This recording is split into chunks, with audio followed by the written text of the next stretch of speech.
ignored her explanation until her war injury left everyone speechless. Sarah Martinez walked into the bustling office of Henderson Marketing Agency with her head held high, though her left hand trembled slightly as she gripped her briefcase.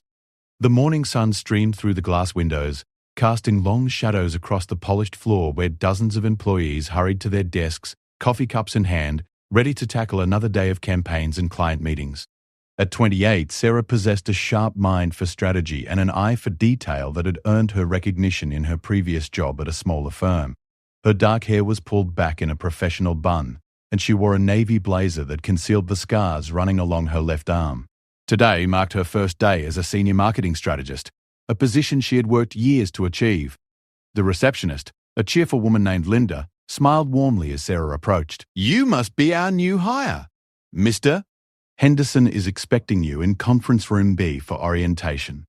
Sarah nodded, returning the smile despite the nervous energy coursing through her veins. She had practiced this moment countless times in the mirror, rehearsing how she would introduce herself, how she would explain her background without dwelling on the parts that made people uncomfortable. As she made her way through the maze of cubicles, Sarah noticed the curious glances from her new colleagues. Some offered polite nods, while others simply stared before quickly looking away. She was accustomed to this reaction by now, though it never failed to sting a little.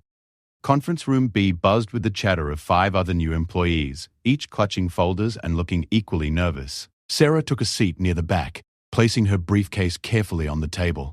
Her left hand, which bore visible scarring from her wrist to her knuckles, rested in her lap beneath the table. "Good morning, everyone," boomed a voice from the doorway. James Henderson strode into the room, a tall man in his 50s with graying temples and an authoritative presence.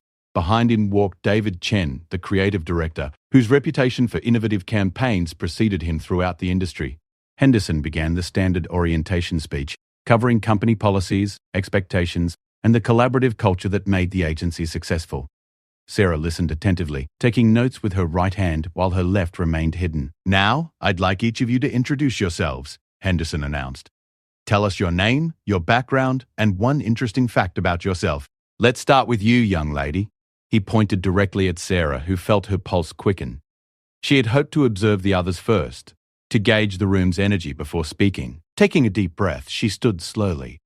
"Good morning, everyone. I'm Sarah Martinez, and I'm excited to join the team as a senior marketing strategist." Her voice was steady, professional. "I have 6 years of experience in digital marketing, specializing in crisis communications and brand recovery. I hold an MBA from Northwestern and have managed campaigns for Fortune 500 companies." She paused, considering whether to share the interesting fact she had prepared. "As for something interesting about myself, I speak 4 languages fluently, which has helped me work with international clients." Henderson nodded approvingly, but David Chen leaned forward, his eyes narrowing slightly. "That's impressive, Sarah. What kind of crisis communications? Any specific industries?" Sarah felt the familiar tightness in her chest that came whenever someone pressed for details. "I've worked across various sectors: automotive, healthcare, technology. Crisis communication involves managing public perception during challenging times, whether that's product recalls, data breaches, or reputation management." "Interesting," David said, though his tone suggested skepticism. "And what brings you to Henderson? Seems like a step down from Fortune 500 work." The question hung in the air, and Sarah felt the attention of the entire room focused on her. She had anticipated this moment, but it never became easier. "I'm looking for a fresh start and the opportunity to work with a diverse range of clients. Henderson's reputation for innovative campaigns and collaborative culture is exactly what I'm seeking." David's expression remained unchanged. "A fresh start," he repeated, as if tasting the words. "That's interesting phrasing. Did something happen at your previous position?" Sarah's left hand twitched involuntarily beneath the table. She could feel the familiar phantom pain that sometimes accompanied stressful situations, a reminder of injuries that had healed physically but left deeper marks. "All career transitions involve leaving something behind to pursue new opportunities," she replied diplomatically. "I believe my experience will bring value to Henderson's clients." Henderson, sensing the tension, clapped his hands together. "Wonderful. Let's continue with introductions, shall we?" As the other new hires shared their backgrounds, Sarah tried to focus on their words, but she could feel David's gaze returning to her repeatedly. She recognized the look, suspicion mixed with curiosity. It was the same expression she had encountered during her job interviews, though most interviewers were more subtle about their doubts. After orientation, Henderson assigned each new employee to a senior team member for their first week. Sarah found herself paired with David Chen, a pairing that felt both challenging and potentially problematic, given their earlier exchange. "Sarah, why don't you come with me?" David said as the others dispersed. "I'll show you to your office and we can discuss your first assignment." They walked through the agency's open floor plan. Past designers hunched over computers and account managers engaged in animated phone conversations. The energy was palpable, creative, and dynamic in a way that reminded Sarah why she had chosen marketing as her career path. David stopped at a glass-walled office with a view of the city skyline. "This will be your space. I know it's not huge, but the view makes up for it." Sarah looked around the clean, modern office with genuine appreciation. "It's perfect. Thank you." "Great. Now let's talk about your first project." David handed her a thick folder. "We're handling damage control for Pinnacle Automotive. Their latest model has been recalled due to brake failures, and they need a comprehensive crisis communication strategy." Given your background, this seemed like a natural fit. Sarah opened the folder, scanning the preliminary reports and media coverage. "What's the timeline?" "We need a complete strategy presentation by Friday. That gives you 4 days to analyze the situation, develop messaging, and create an implementation plan." David crossed his arms. "Think you can handle it?" There was something in his tone that suggested he expected her to struggle, perhaps even fail. Sarah met his gaze directly. "Absolutely. I'll have preliminary recommendations ready by Wednesday for your review." "Excellent. Oh, and Sarah?" David paused at her office door. "I should mention that this account is particularly important to Henderson. Pinnacle is one of our biggest clients, and they're understandably nervous about the situation. They need to see that we're assigning our best people to their crisis." The implication was clear. David questioned whether Sarah qualified as one of their best people. She nodded calmly. "I understand completely. They won't be disappointed." After David left, Sarah closed her office door and sank into her chair. The familiar weight of having to prove herself settled on her shoulders like an old, uncomfortable coat. She opened her laptop and began researching Pinnacle Automotive, diving deep into the company's history, previous recalls, and current market position. As she worked, Sarah's left hand occasionally cramped, forcing her to pause and massage the scarred tissue. The injury had healed remarkably well considering the circumstances, but it served as a constant reminder of the day that changed everything. She pushed those thoughts aside, focusing instead on the task at hand. The brake failure recall was serious. 3 accidents had been reported, though fortunately no fatalities. The media coverage was intensifying, and Pinnacle's stock price had dropped 12% in 2 days. Sarah began outlining a comprehensive response strategy. First, immediate acknowledgement of the problem with empathy for affected customers. Second, clear communication about the recall process and safety measures. Third, transparency about the investigation and corrective actions. Finally, a long-term trust rebuilding campaign focused on Pinnacle's commitment to safety and innovation.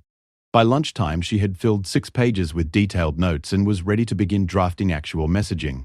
The work energized her, reminding her why she excelled in crisis communications. There was something satisfying about finding clarity in chaos, about crafting messages that could restore confidence and rebuild trust. Her phone buzzed with a text from her sister Maria. "First day going well? Remember what we talked about? You belong there." Sarah smiled, typing back. "All good so far. Thanks for the reminder." Maria had been her anchor throughout the difficult transition back to civilian life and civilian work.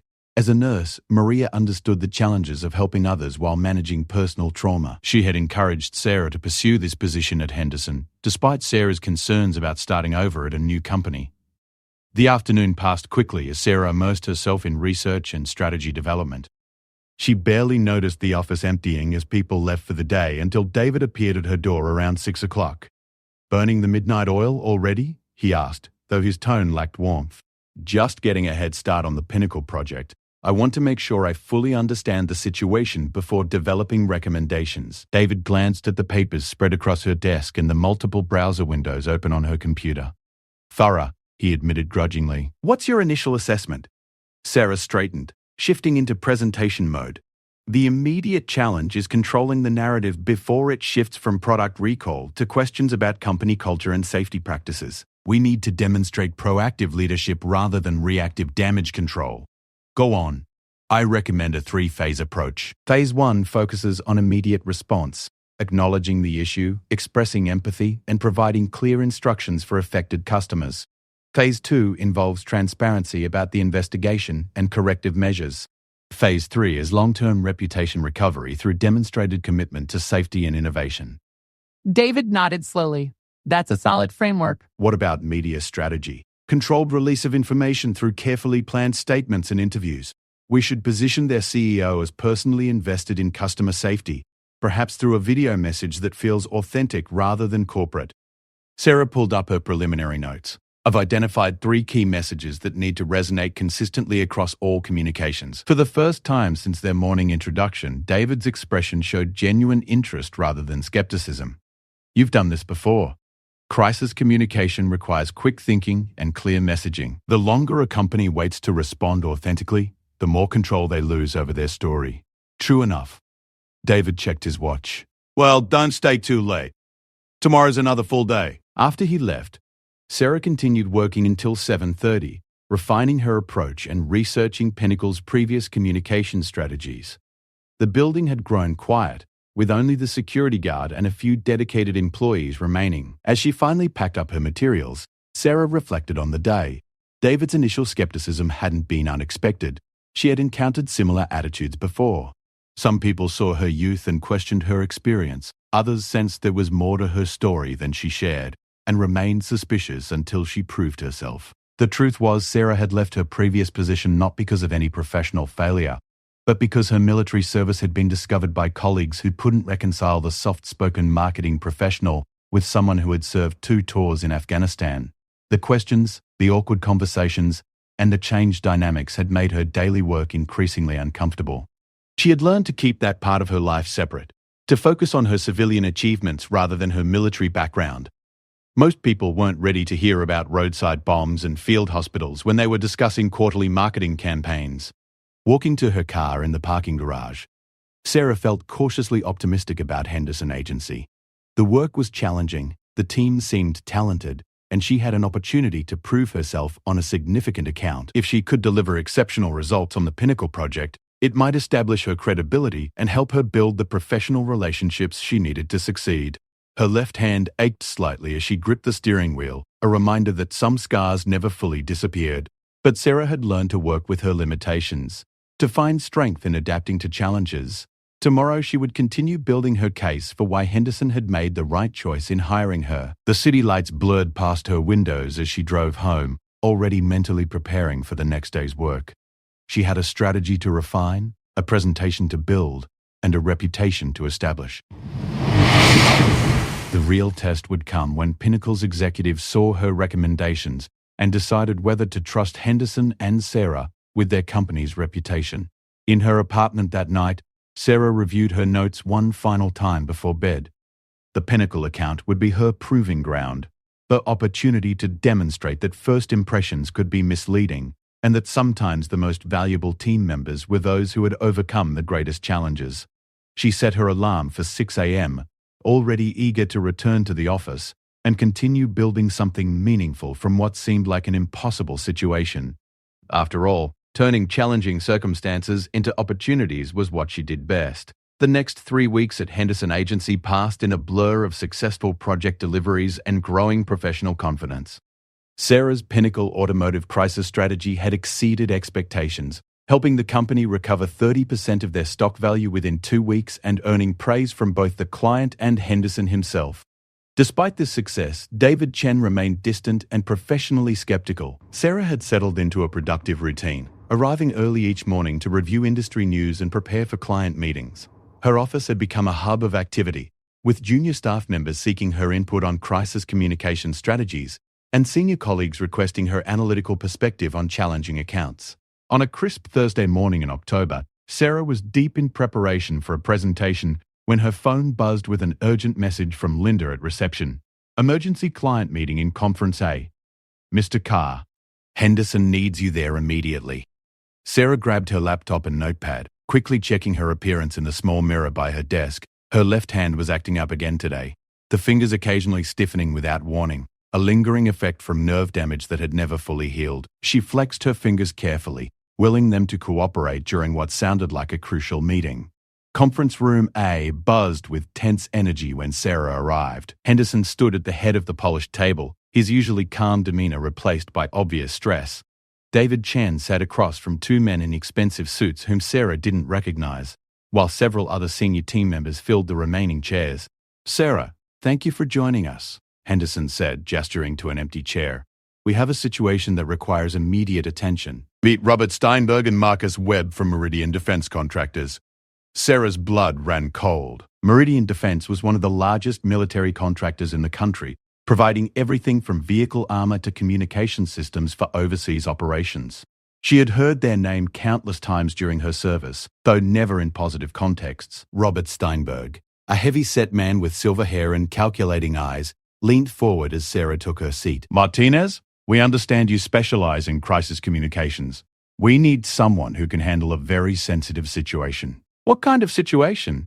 Sarah asked, though she suspected she didn't want to hear the answer. Marcus Webb, younger and more animated than his colleague, opened a tablet and slid it across the table. 3 days ago, a congressional investigation revealed serious quality control issues with our overseas equipment, specifically vehicle armor that failed to meet safety specifications. Sarah stared at the screen, reading headlines that made her stomach lurch. Failed vehicle armor linked to soldier casualties. Defense contractor under fire for defective protection. Families demand answers about equipment failures. Her left hand began to tremble beneath the table. She knew exactly what those equipment failures meant because she had lived through one. "The media is having a field day," Steinberg continued. "We need to control the narrative before this destroys our reputation and our contracts. Henderson tells us you're their best crisis communicator." Henderson nodded enthusiastically. Sarah's work on the Pinnacle account was exceptional. She understands how to manage complex situations involving public safety. Sarah forced herself to look up from the tablet, meeting Steinberg's eyes despite the nausea building in her stomach. "What's the scope of the investigation?" "How many incidents are we discussing?" 47 confirmed equipment failures over the past 18 months, Webb replied matter-of-factly. 17 resulting in casualties. The number hit Sarah like a physical blow. 47 incidents. 17 casualties. She thought about the men and women she had served with, the ones who trusted their equipment to bring them home safely. "And you want Henderson to help you manage the public response to this?"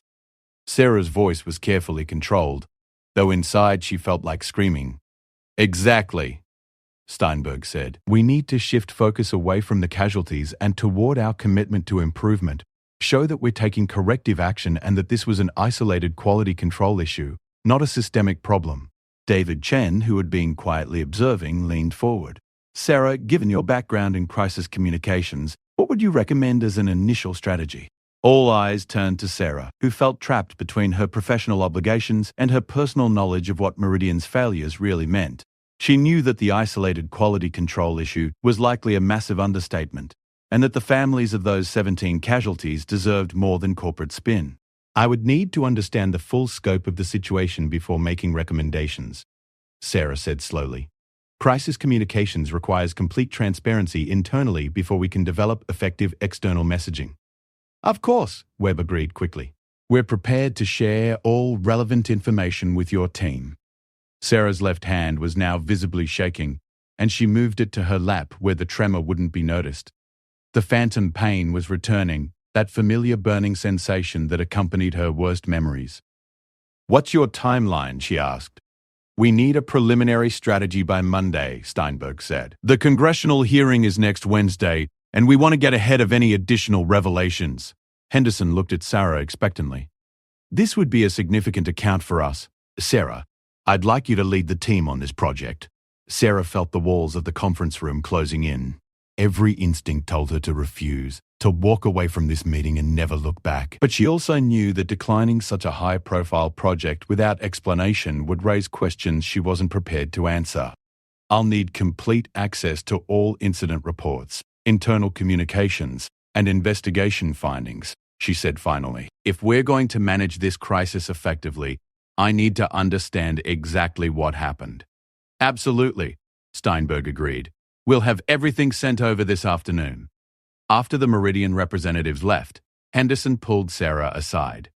This is exactly the kind of account that can elevate Henderson to the next level. High stakes, complex challenges, significant media attention. I'm counting on you to deliver something exceptional. Sarah nodded numbly. I understand. David will support you with additional team members as needed. Don't hesitate to ask for whatever resources you require. Back in her office, Sarah closed the door and sat in her chair, staring out at the city skyline without really seeing it. Her laptop chimed with an incoming email containing Meridian's files. Instead, she found herself transported back to a dusty road outside Kandahar, where her convoy had been traveling to deliver medical supplies to a remote base. The memory was as vivid as if it had happened yesterday. The sudden explosion, the ringing in her ears, the acrid smell of smoke and burning metal. She had been thrown clear of the vehicle, landing hard enough to shatter bones in her left hand and arm. But she had been lucky, if you could call it that. 2 soldiers in the vehicle behind her hadn't been as fortunate. Their armor had failed, their protection compromised by equipment that should have saved their lives. Sarah flexed her left hand carefully, feeling the familiar stiffness in her scarred knuckles. She had spent months in physical therapy, learning to write again, to type, to perform the basic functions that her job required. But the physical healing had been easier than the emotional recovery. Her phone buzzed with a text from Maria. How's the new project going? You sounded excited about it this morning. Sarah stared at the message, unsure how to respond. This morning felt like a lifetime ago. Before she knew she would be asked to help the company whose faulty equipment had contributed to her own injury and the deaths of her fellow soldiers. A knock at her office door interrupted her thoughts. David Chen entered with a folder of additional materials.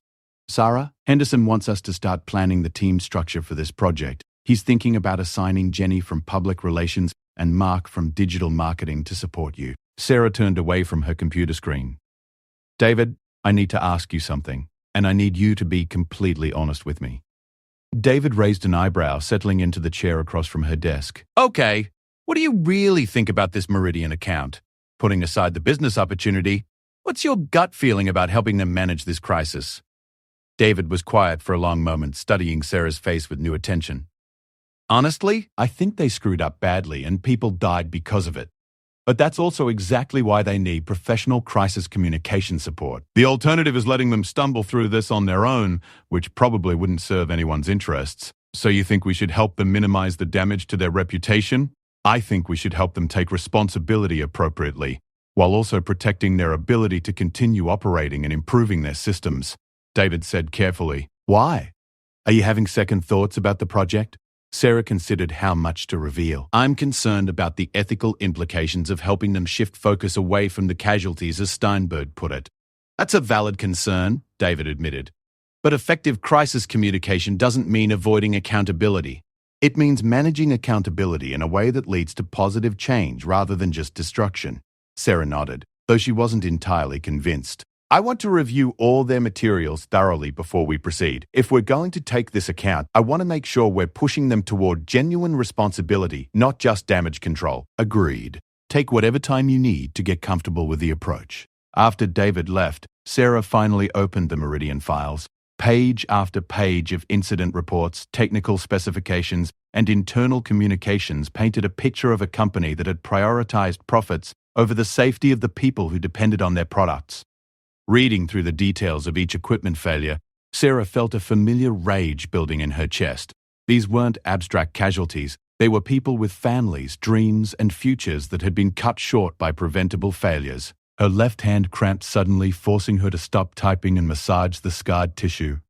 The pain was a reminder of her own experience with Meridian's failures, though she had never connected the dots until today. As the afternoon wore on, Sarah found herself in an impossible position. She could refuse the account, but that would require explaining her military background and her personal connection to the situation. She could accept the project and try to steer Meridian toward genuine accountability, knowing that her colleagues would expect her to prioritize the client's interests. Or she could find a middle ground that satisfied neither her conscience nor her professional obligations. Her phone rang, interrupting her internal debate. Sarah Martinez. Ms. Martinez, this is Colonel Patricia Hayes from the Pentagon's Inspector General Office. I understand your agency is now representing Meridian Defense Contractors. Sarah's pulse quickened. Yes, we're discussing a potential project with them. I wanted to reach out personally because your name came up in our investigation. We're looking into the broader implications of Meridian's equipment failures, and we may need to speak with crisis communication firms about their role in managing public perception of defense contractor issues. I see. What kind of information would you need from us? At this point, we're just gathering background on how defense contractors use public relations strategies to influence congressional investigations and public opinion. Nothing formal yet, but I wanted you to be aware that this situation extends beyond typical corporate crisis management. After Colonel Hayes hung up, Sarah sat in her quiet office as evening approached. The Pentagon's interest in Henderson's involvement added another layer of complexity to an already impossible situation. She thought about her fellow veterans, many of whom still served overseas and depended on equipment from companies like Meridian. She thought about the families of those 17 casualties, who deserved truth and accountability rather than sophisticated messaging designed to protect corporate interests. But she also thought about her career, her credibility at Henderson, and the professional relationship she had worked so hard to build. Walking away from a major account without explanation would raise questions about her judgment and reliability. Sarah pulled out her phone and scrolled to Maria's contact. She needed advice from someone who understood both the weight of responsibility and the complexity of navigating difficult ethical situations. Maria, it's me. Are you free to talk? I need to discuss something important. Of course. What's going on? Sarah looked out at the city lights beginning to twinkle in the gathering darkness. I'm facing a decision that could affect everything I've built here, and I'm not sure what the right choice is. As she began to explain the situation to her sister, Sarah realized that the next few days would determine not just her future at Henderson Agency, but her ability to live with the choices she made when faced with her past. Sarah spent the weekend agonizing over her decision, alternating between drafting her resignation letter and developing preliminary strategies for the Meridian account. Maria had listened patiently to her dilemma, but ultimately told her that only Sarah could decide how to handle the situation. You're the one who has to live with your choices, Maria had said. Trust your instincts. Monday morning arrived grey and drizzly, matching Sarah's mood as she walked into the Henderson Agency. She had made her decision, though she wasn't entirely sure it was the right one. She would take the Meridian account but would push them aggressively toward genuine accountability rather than mere damage control. The strategy meeting was scheduled for 10 a.m. in Conference Room A. Sarah arrived early, spreading her materials across the table and reviewing her notes one final time. Her left hand was steady today, which felt like a small blessing given the magnitude of what she was about to attempt. Henderson entered first, followed by David Chen and the junior team members who would be supporting the project. Finally, Robert Steinberg and Marcus Webb arrived, looking expectant and slightly impatient. Sarah, I understand you've reviewed all our materials, Steinberg said as he settled into his chair. What's your assessment? Sarah took a deep breath, knowing that the next few minutes would either establish her credibility with this client or potentially end her involvement with the project. Before I present my strategy recommendations, I need to be clear about my approach to this crisis. She stood and moved to the whiteboard, where she had already outlined her key points.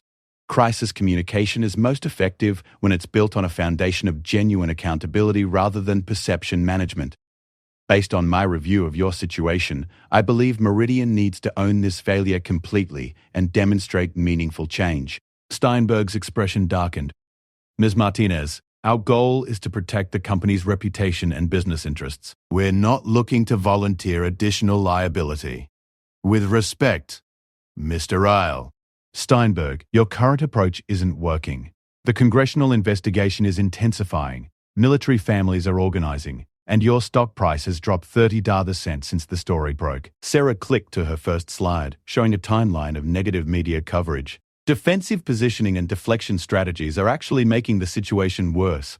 Webb leaned forward. What exactly are you proposing? Sarah moved to the next slide. Complete transparency about the equipment failures, immediate implementation of enhanced quality control measures, and direct outreach to affected families. Instead of fighting the narrative, we control it by leading with accountability. That sounds like corporate suicide, Steinberg said flatly. Actually, it's the only path to long-term survival. Sarah replied, her voice growing stronger. Johnson & Johnson's response to the Tylenol poisonings in 1982 is still considered the gold standard for crisis communication. They took immediate responsibility, implemented new safety measures, and rebuilt their reputations stronger than before. David Chen, who had been quietly observing, spoke up. Sarah, can you walk us through the specific steps you're recommending? Certainly. Sarah advanced to her detailed strategy outline. Phase 1 involves a comprehensive public acknowledgement of the equipment failures and their impact on military personnel. CEO Robert Meridian should deliver a personal statement taking full responsibility and expressing genuine remorse. Absolutely not, Steinberg interrupted. That's an admission of liability. Sarah turned to face him directly. Mr. Steinberg, your liability is already established by the congressional investigation. The question is whether you're going to be seen as a company that tried to hide from its failures or one that stood up and took responsibility. Henderson shifted uncomfortably in his chair. Sarah, perhaps we could explore some middle ground approaches. There is no middle ground when people have died because of equipment failures, Sarah said, her voice rising slightly. 17 service members lost their lives because they trusted Meridian's products to protect them. Their families deserve more than carefully crafted messaging designed to minimize corporate damage. The room fell silent. Sarah realized she had revealed more passion about this issue than a typical crisis consultant would show, but she couldn't bring herself to step back. Marcus Webb studied her carefully. Martinez, you seem to have strong personal feelings about this situation. Is there something we should know about your background? Sarah felt her left hand begin to tremble, and she gripped the edge of the table to steady herself. This was the moment she had been dreading since the project began. My personal feelings are irrelevant to the strategic recommendations, she said carefully. What matters is developing an approach that will actually solve Meridian's crisis rather than prolonging it. I disagree, Steinberg said coldly. If our crisis consultant has some kind of personal agenda, we need to know about it. David Chen looked between Sarah and the Meridian representatives, sensing the tension but not understanding its source. Sarah, is there something you need to share with the team? Sarah looked around the conference room, at the colleagues who had come to respect her professional judgment, at the clients who were questioning her objectivity, and at Henderson, whose expression suggested he was beginning to doubt his decision to assign her to this project. She thought about the dusty road in Afghanistan, about the explosion that had changed her life, about the 2 soldiers who hadn't made it home because their equipment had failed them. She thought about the 17 casualties mentioned in Meridian's files, about their families who would never see them again. Yes, Sarah said quietly, there is something you should know. She walked back to her chair and slowly rolled up the left sleeve of her blazer, revealing the extensive scarring that ran from her wrist to her elbow. The room went completely silent as everyone stared at the visible evidence of serious injury. 3 years ago, I was serving as a logistics officer with the army in Afghanistan, Sarah said, her voice steady despite the emotional weight of what she was sharing. My convoy was transporting medical supplies when our vehicle hit an improvised explosive device. Henderson leaned forward, his expression shifting from confusion to understanding. Sarah, I was thrown from the vehicle and suffered multiple fractures in my left hand and arm. I spent 6 months in recovery and rehabilitation. Sarah looked directly at Steinberg. The 2 soldiers in the vehicle behind me weren't as fortunate. Their armor failed when it should have protected them. Marcus Webb's face had gone pale. What kind of armor were they using? Sarah pulled out her phone and scrolled to a photo she had saved from her military records. She placed it on the table where everyone could see the image of twisted metal and failed protective equipment. Meridian Defense Series 7 personnel carrier armor, she said quietly. The same armor system that's mentioned in 14 of the incident reports you provided to me. The silence in the room was deafening. Steinberg stared at the photo, his face cycling through expressions of shock, anger, and calculation. Webb had put his head in his hands. David Chen was the first to speak. Sarah, why didn't you tell us about your military background when you started here? Because I wanted to be judged on my professional qualifications, not on assumptions people make about veterans, Sarah replied. And because most people aren't comfortable discussing the realities of military service when they're planning their quarterly marketing campaigns. Henderson looked stunned. But Sarah, this creates a massive conflict of interest with the Meridian account. Does it? Sarah asked. Or does it give me insight that could help Meridian actually solve their crisis instead of just managing it? Steinberg finally found his voice. This is completely unacceptable. We can't work with someone who has a personal grudge against our company. I don't have a grudge against Meridian, Sarah said firmly. I have a professional understanding of what happens when crisis communication focuses on protecting corporate interests instead of addressing genuine problems. She advanced to her next slide, which showed detailed polling data and media analysis. Every defensive strategy you've tried has failed because the public can sense that you're more concerned about your reputation than the lives that were lost. Military families, veterans organizations, and congressional representatives see through corporate spin. You're emotionally compromised, Steinberg insisted. Your recommendations can't be objective. Sarah felt a flash of anger, but she channeled it into her response. My recommendations are based on 3 years of crisis communication experience and extensive analysis of similar situations. The fact that I understand the human cost of equipment failures doesn't compromise my professional judgment. It enhances it. David Chen looked at the strategy materials spread across the table. Sarah, setting aside the personal connection, do you believe your recommendations would actually work? I believe they're the only approach that has a chance of working, Sarah said. Defensive positioning and legal deflection strategies have failed consistently in cases involving public safety. The only companies that have successfully recovered from these types of crises are those that demonstrated genuine accountability and implemented meaningful changes. Henderson rubbed his temples, clearly struggling with the complexity of the situation. Sarah, I appreciate your expertise, but I'm not sure we can continue with you leading this account given the personal connection. That's your decision, Sarah replied. But before you make it, I want you to consider something. She walked to the whiteboard and wrote 2 numbers, 17 inches and 47. 17 people died because of Meridian's equipment failures. 47 additional service members were injured or put at risk. If your crisis communication strategy focuses on protecting Meridian's stock price instead of preventing future casualties, what does that say about Henderson Agency's values? The question hung in the air as everyone in the room absorbed its implications. Sarah could see the internal conflict playing out on Henderson's face as he weighed business considerations against ethical ones. Marcus Webb spoke up unexpectedly. What would your accountability-based strategy actually look like in practice? Sarah was surprised by the question, given Steinberg's aggressive opposition. A comprehensive safety review conducted by independent experts, immediate implementation of enhanced quality control measures, and establishment of a victim compensation fund that goes beyond legal requirements. Most importantly, Meridian's leadership would commit publicly to ensuring this never happens again. That could cost us millions, Steinberg said. Your current approach is already costing you millions, Sarah replied. The difference is whether you invest in genuine solutions or continue throwing money at a problem that will only get worse. David Chen had been studying Sarah's strategy materials throughout the conversation. Actually, her approach has precedent. When Ford handled the Explorer rollover crisis in 2000, their initial defensive strategy was a disaster. They only began to recover when they switched to a more accountability-focused approach. Henderson looked around the room, clearly wrestling with a difficult decision. Sarah, I need to think about how to handle this situation. Can you give me until tomorrow morning? Sarah nodded, gathering her materials with hands that were now perfectly steady. Of course. But I want to be clear about something. Regardless of what you decide about my involvement with this project, I stand by my recommendations. Meridian's best path forward is through accountability, not avoidance. As everyone filed out of the conference room, David Chen approached Sarah. Can I walk you back to your office?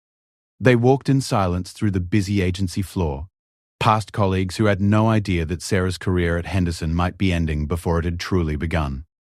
Why didn't you tell me about your military service? David asked once they were alone in Sarah's office. Sarah sat behind her desk, suddenly feeling exhausted. Would it have changed how you evaluated my work? Honestly, probably. But maybe not in the way you think. David took the chair across from her. Your crisis communication strategies have been consistently excellent, but I always sensed there was something more behind your approach. Now I understand why you focus so intensely on accountability and genuine responsibility. Sarah looked out her window at the city skyline, the same view she had enjoyed during her first weeks at Henderson. I didn't want to be hired because people felt sorry for me or because they wanted to check a veteran box on their diversity goals. I wanted to succeed based on my qualifications. You have succeeded based on your qualifications, David said firmly. Your work speaks for itself. The question now is whether Henderson will recognize that your personal experience makes you more qualified to handle this crisis, not less. Sarah's phone buzzed with a text from Maria. Thinking of you today. Remember that speaking the truth takes courage, but it's always the right choice. Looking at her sister's message, Sarah realized that regardless of what Henderson decided, she felt lighter than she had in months. The secret she had carried since starting at the agency was finally out, and she had spoken up for the values that mattered most to her. The next morning, Henderson called Sarah into his office before the regular business day began. She entered to find him seated behind his desk with David Chen and another senior partner she recognized as Margaret Foster, the agency's ethical compliance officer. "Sarah, thank you for coming in early," Henderson said. "We've spent considerable time discussing the Meridian situation and your involvement with it." Sarah sat down, prepared for whatever decision they had reached. "First, I want to apologize for not creating an environment where you felt comfortable sharing your military background from the beginning," Henderson continued. "That's a failure on my part as a leader." "Second," Margaret Foster added, "we've reviewed your strategy recommendations and they align completely with our agency's ethical guidelines and professional standards." Sarah felt a glimmer of hope but remained cautious. Henderson leaned forward. "We've decided to present your strategy to Meridian exactly as you've proposed it. If they accept our accountability-based approach, we'll move forward with you leading the team. If they reject it in favor of defensive positioning, Henderson Agency will decline the account." Sarah stared at him in surprise. "You're willing to walk away from a major client over this?" "We're willing to uphold our professional values," David said. "If Meridian won't commit to genuine accountability, they're not the kind of client we want representing our agency." Margaret Foster nodded in agreement. "Your military service and personal understanding of this issue doesn't disqualify you from leading this project. It makes you uniquely qualified to ensure we handle it ethically." Later that afternoon, Henderson, David, and Sarah met with Steinberg and Webb to present the final decision. Henderson spoke for the agency. "After careful consideration, we believe Sarah's accountability-focused strategy represents the best path forward for Meridian. We're prepared to implement this approach, or we're prepared to end our business relationship." Steinberg's face darkened. "You're giving us an ultimatum?" "We're offering you our professional recommendation," Henderson replied calmly. "The choice is yours." Marcus Webb had been studying Sarah's updated strategy materials during the meeting. Finally, he looked up at his colleague. "Robert, what if she's right? What if this is actually our best option?" "You're seriously considering this?" Steinberg asked. "I'm seriously considering avoiding congressional hearings, criminal investigations, and the complete destruction of our reputation," Webb replied. Her approach might actually work. After 2 hours of heated discussion, Meridian agreed to implement Sarah's strategy. It would be challenging, expensive, and require unprecedented transparency from the company. But for the first time since the crisis began, they had a path forward that might actually restore trust rather than just limiting damage. 6 months later, Sarah stood in the same conference room where she had first revealed her military background and her connection to Meridian's failures. This time, she was presenting the results of their accountability campaign to Henderson's senior leadership. Meridian had implemented every element of Sarah's strategy. They had acknowledged their failures publicly, compensated affected families beyond legal requirements, and invested heavily in new quality control systems. Most importantly, they had demonstrated through actions, not just words, that they were committed to ensuring such failures never happened again. The results spoke for themselves. Congressional criticism had shifted to cautious praise for Meridian's response. Military families had endorsed the company's commitment to change, and Meridian's stock price had recovered to pre-crisis levels. The Meridian account has become our most successful crisis communication project in Henderson's history, Henderson announced to the assembled team. And it never would have been possible without Sarah's courage to speak the truth and her expertise in turning accountability into opportunity.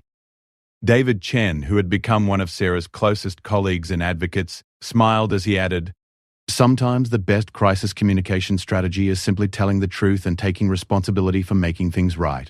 After the meeting, Sarah returned to her office, the same space where she had once hidden her military service and worried about fitting in. Now, her Purple Heart medal sat prominently on her bookshelf, alongside awards for professional excellence and photos from agency events where she was surrounded by colleagues who valued her completely. Her phone buzzed with a message from Maria, saw the article about Henderson's work with Meridian. "So proud of you for finding a way to honor both your service and your professional values," Sarah smiled, typing back.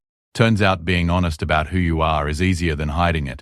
Her left hand, which had once been a source of self-consciousness and painful memories, moved smoothly across the keyboard. The scars were still there, and always would be. but now they served as reminders of strength rather than symbols of shame. Looking out at the city skyline, Sarah reflected on the journey that had brought her to this moment. She had learned that sometimes the very experiences that make us feel different are exactly what make us valuable. Her military service, her injury, and her understanding of Meridian's failures hadn't disqualified her from leading their crisis communication. They had made her the only person truly qualified to do it right. The intercom on her desk buzzed. "Sarah, there's a call for you from the Pentagon's Public Affairs Office. They're asking if Henderson would be interested in consulting on crisis communication standards for defense contractors." Sarah smiled as she reached for the phone. Her past had finally caught up with her present, but instead of destroying her career, it had opened doors she never could have imagined. Sometimes the truth that you're most afraid to tell is exactly the truth the world needs to hear.